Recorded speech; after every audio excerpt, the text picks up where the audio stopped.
안녕하십니까? 솔목 라이프입니다. 오늘은 지난번 아두이노 장치와 연결되는 DB.net로 구성했던 GUI 소프트웨어를 설치하고 아직 완성을 못했던 물공급 라인을 다시 정비했고, 마지막으로 모터 컨트롤러를 설치해서 실내 온도에 따라 창문 자동 개폐 장치를 완성했습니다. 어느덧 3월 중순이 되어 갑니다. 얼었던 앞마당 화단에도 온기가 다가오고 꽃잔디는 벌써 멋진 분홍빛 꽃이 피기 시작합니다. 좀 이른 날씨입니다만 20도에 육박하는 낮 기온에 집사람이 지난해 잡초들의 흔적을 제거하고 있습니다. 저 멀리서 산 개구리들도 서서히 울면서 새로운 생명을 준비하고 있네요. 이 모든 것이 새로운 봄을 맞이하는 바람이라고 생각합니다. 3월부터는 아침과 저녁 시간에 일사 시간이 길어짐과 동시에 낮 기온 상승으로 온실 내부 온도가 40도 이상으로 급속히 상승합니다. 이것이 더 늦기 전에 환기 장치가 빨리 설치되어야 하는 이유입니다. 일단 지난주 설치된 GUI 장치의 작동 상태를 다시 살펴봅니다. 일주일 동안 아무 이상 없이 아주 정상적으로 잘 작동되고 있습니다. 지금은 실내 온도가 15도보다 낮아서 PTC 히터가 작동되고 있네요. 측정된 센서들의 데이터도 정상적으로 저장되고 있습니다. 큰 이상 작동은 없습니다. 컨트롤 박스도 새로이 설치해서 최대한 복잡한 회로 구성을 단순화하려고 노력했지만 4개의 AC 릴레이와 2개의 모터 컨트롤러, 그리고 2개의 트랜지스터 연결은 단순하지는 않습니다. 동영상 찾아보면서 겨우겨우 납땜 연습을 해가면서 난생 처음으로 힘들게 만들었습니다. 잠시 컨트롤 박스 내부를 살펴보면 아두이노와 기판을 하나로 연결해서 5V, 12V 전원선들과 그라운드 선들을 배선하기 쉬운 곳에 위치시키고, 그 기판에는 식물 성장용 LED 등 2개를 제어를 위해 2개의 트랜지스터를 장착시켜 두었습니다. 그리고 상단에 4개의 AC 릴레이들을 설치하고 우측에는 창문 개폐를 위한 2개의 모터 컨트롤러를 설치했습니다. 아두이노 한 개에서 사용 가능한 대부분의 핀을 모두 사용해야 되네요.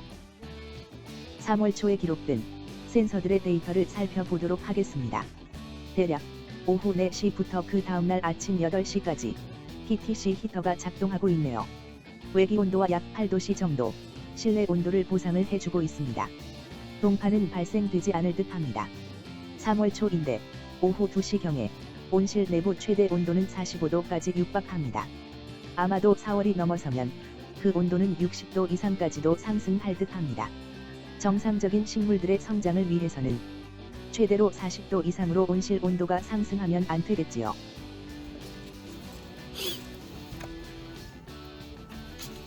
지난번에 심어두었던 열무와 상치들이 얼마나 자랐는지 확인해 봅니다. 엄지 손톱만 했던 것들이 무척 잘 자랐네요. 앞으로 약 2주 정도 지나면 어느 정도 성장한 상치를 맞이할 것 같습니다. 그리고 반대편 텃밭에 심어두었던 대파 씨앗이 잘 발아했는지 확인하고자 텃밭 위에 올려두었던 비닐도 벗겨봅니다. 박스 텃밭 테두리에 혹시 몰라서 16mm용 PVC 파이프를 고정해 두었는데, 이런 비닐과 같은 것들을 쉽게 설치, 탈거할 수 있어서 좋습니다.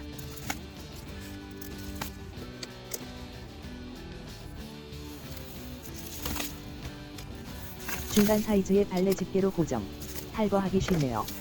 그냥 보기만 해도 역시 비닐은 수분 증발을 아주 잘 방지해주네요.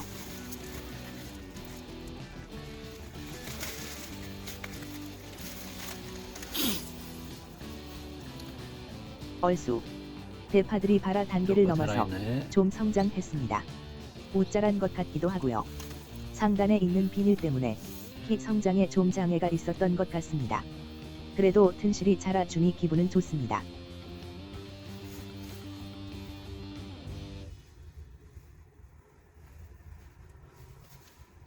대략 이 정도면 가정에서 키울 야채들과 고추, 가지, 깻잎 등은 충분히 키울 수 있을 듯 합니다.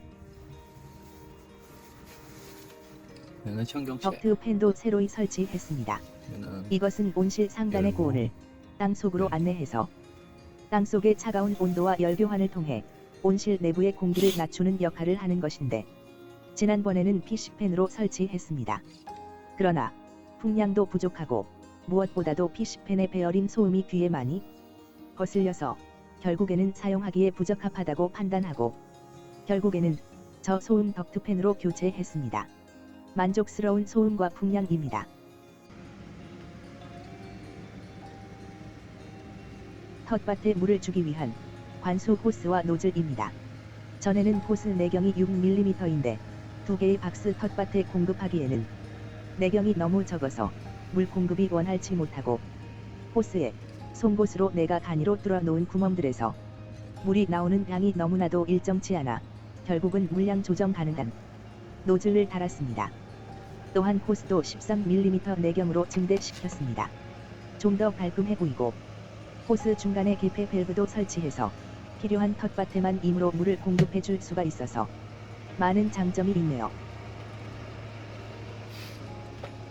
하나의 물펌프에서 2개로 관노를 분기해 병렬로 물 공급이 가능하도록 구성하고 동일한 양의 물이 2개의 텃밭으로 공급되도록 했습니다.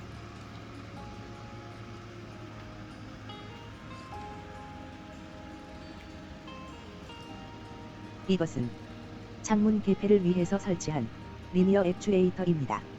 액추에이터 하나에 3개 또는 4개의 창문을 와이어로 동시에 연결하고 동시에 창문을 열고 닫을 수 있습니다.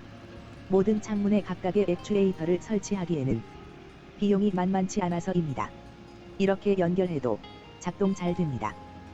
상단 액추에이터는 좌, 우 창문의 액추에이터를 각각 설치했습니다.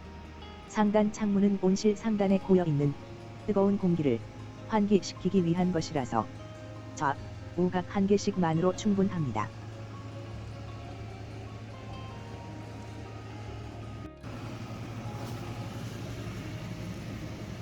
새로이 설치한 13mm 관노와 노즐에서 물 공급이 잘 되는지 시험 중입니다.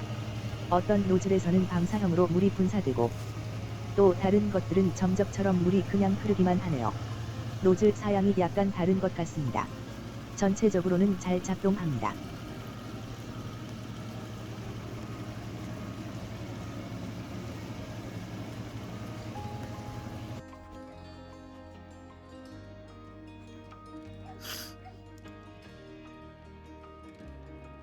액추에이터가 정상적으로 작동하는지 실내 온도가 좀 더 상승 시까지 기다려봅니다. 임시로 실내 온도가 30도 이상 올라가면 위측 창문 2개가 열리도록 설정해 두었습니다. 이제 실내 온도가 30도 도달하고 창문이 서서히 열립니다. 양쪽 2개 창문에 동시에 작동하는 것을 보니 정상 작동되네요. 창문 외부, 뒤쪽 면에는 고무줄로 창문을 열리는 방향으로 당기도록 했고 실내에 있는 액추에이터는 밀고 당기는 힘으로 창문을 자동으로 개폐 가능하게 됩니다. 점점 더워지는 3월 봄날을 기다리면서 열사병 없이 따스한 온실 안에서 만나는 야채들이 잘 살아남기를 기대해봅니다. 이것으로 온실 자동 제어 시스템 구성은 완결되었습니다. 온습도 센서와 조도 센서를 통해서 창문 자동 개폐 장치, LED 조명, PTC 히터, 내부 순환팬, 땅속 온도를 활용한 덕트팬 및 물 공급 장치까지 모두가 완비되었습니다. 계속 데이터를 살펴보면서 에너지 소비를 최소로 하는 최적 조건을 찾아볼 예정입니다. 감사합니다. 솔목 라이프였습니다. 다시 찾아뵙겠습니다. 안녕히 계십시오.